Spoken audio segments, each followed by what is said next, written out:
यह वीडियो उर्दू में भी दस्तयाब है। बराह करम डिस्क्रिप्शन में लिंक देखें या हिंदी बयान प्लेलिस्ट चेक करें। नहमदहु व नुसल्ली अला रसूलिहिल करीम। आज का बयान एक सवाल पर है। क्या पीर भी उस्ताद या मौल्लिम की तरह ही होते हैं? मेरे पीरो मुर्शिद ख्वाजा शेख मोहम्मद फारूक शाह कादरी अल चिश्ती आदिल फहमी नवाजी मारूफ पीर मदजिल्लाहुल आली अपनी मशहूर व मारूफ किताब निसाब तसव्वुफ में इसका जवाब देते हुए कहते हैं कि कुछ लोग जो नासमझ होते हैं वह पीर को भी एक उस्ताद या मौल्लिम की तरह समझते हैं, मगर हमारे ख्वाजगान चिश्त का यह तरीका नहीं। हमारे यहाँ मुरीद आशिक और पीर माशूक है। हम पीर के बराबर भी किसी को नहीं समझते। पीर से बेहतर समझना तो बहुत दूर की बात है। हम हरगिज ना कहेंगे कि जुनैद और बायजीद हमारे पीर से बढ़कर थे। हमारा तो यह अकीदा है कि हमने अपने पीर और नबी व अल्लाह को एक देखा और एक जाना है।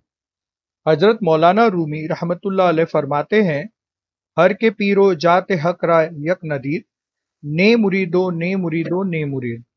यानी जिसने पीर की जात को हक की जात नहीं समझा वह मुरीद नहीं, मुरीद नहीं, मुरीद नहीं। आइए आपके इस जवाब में से कुछ खास नुक्तों पर गौर करते हैं। पहली बात, आपने साफ अल्फाज में कह दिया कि पीर को उस्ताद या मौल्लिम समझने वाले ना समझ हैं, यानी उन्हें पीर के मुकाम के बारे में कुछ भी खबर नहीं है। इनका एक दूसरे से कोई मुकाबला ही नहीं है। याद रहे, उस्ताद मौल्लिम की अपनी अहमियत है, पर पीर को उस्ताद या मौल्लिम नहीं कहा जा सकता है। पीर उस्ताद या मौल्लिम से बहुत ऊंचा मर्तबा रखते हैं। जहां उस्ताद या मौल्लिम आपके नफ्स की तालीम तरबियत करते हैं, तो वहीं पीर आपकी रूहानियत तरबियत करते हैं।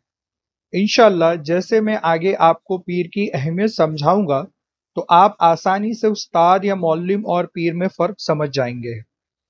दूसरी बात, आपने पीर की अहमियत को समझाते हुए कहा है कि हमारे यहाँ मुरीद आशिक और पीर माशूक है, यानी यह इश्क का मामला है और इश्क में आशिक के लिए उसका माशूक सबसे बढ़कर अहमियत और ऊंचा मुकाम रखता है।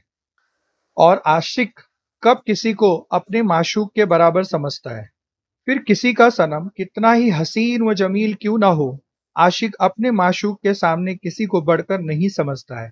इसीलिए तो आप फरमाते हैं कि हम हरगिज ना कहेंगे कि जुनैद और बायजीद रहमतुल्लाह अलैह हमारे पीर से बढ़कर थे। तीसरी सबसे अहम बात को समझिए। हजरत मौलाना रूमी रहमतुल्लाह अलैह को आज कौन नहीं जानता है। आप कैसे एक आलिम से अल्लाह के वली बन गए। आप फरमाते हैं कि बेजोज अज शम्श तबरीजी नबुद दर खुर्श चश्मे मन अंदर दो जहां। यानी शम्स तबरेजी रहमतुल्लाह अलैह के सिवा दो जहानों में कोई भी मेरी निगाह के काबिल नहीं था। ये अशार मौलाना रूमी रहमतुल्लाह अलैह की शम्स तबरेजी रहमतुल्लाह अलैह के लिए गहरी अकीदत और मोहब्बत को जाहिर करता है, और ये बताते हैं कि शम्स तबरेजी रहमतुल्लाह अलैह ही वह वाहिद शख्सियत थे जो रूहानी और मादी दोनों जहानों में उनके लिए अहमियत रखते थे। फिर एक जगह आप कहते हैं कि मौलवी हरगिज नशुद मौलाए रूम ता गुलाम शम्स तबरेजी नशुद। यानी मौलवी कभी भी मौलाए रूम नहीं बन सकता था जब तक वह शम्स तबरेजी रहमतुल्लाह अलैह का गुलाम नहीं बन जाए। इसका मतलब है कि कोई आलिम हकीकी रूहानी उस्ताद यानी मौलाए रूमी का मुकाम नहीं पा सकता जब तक कि वह शम्स तबरेजी रहमतुल्लाह अलैह का मुखलिस गुलाम ना बन जाए। यानी अगर हमें शम्स तबरेजी रहमतुल्लाह अलैह की रहनुमाई से होने वाली तब्दीली के असर और रूहानी नूर को हासिल करना है, तो मौलाना रूमी रहमतुल्लाह अलैह की जैसी सच्ची तस्लीमियत की जरूरत होगी। हमने सुना है कि अगर कुछ पाना है तो कुछ खोना पड़ता है। तो मेरे रहबरे कामिल सरकार मारूफ पीर मज़िल्लाहुल आली कहते हैं कि अगर सब पाना है तो सब खोना पड़ता है। फिर एक जगह आप कहते हैं कि हर के पीरो जाते हकरा यक नदीर, ने मुरीदो ने मुरीदो ने मुरीद। یعنی جس نے پیر کی جات کو حق کی جات نہیں سمجھا وہ مرید نہیں، مرید نہیں، مرید نہیں۔ حضرت مولانا رومی رحمۃ اللہ علیہ صاف الفاظ میں فرماتے ہیں کہ وہ مرید ہی نہیں ہے جس نے اپنے پیر اور حق کی جات کو ایک نہ دیکھا۔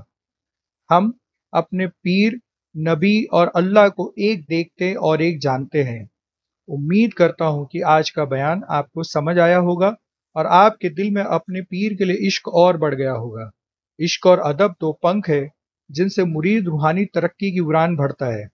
اس راہ طریقت میں عشق و ادب سے اپنے پیر کا دامن تھامے رکھیں۔ وما علینا الا البلاغ۔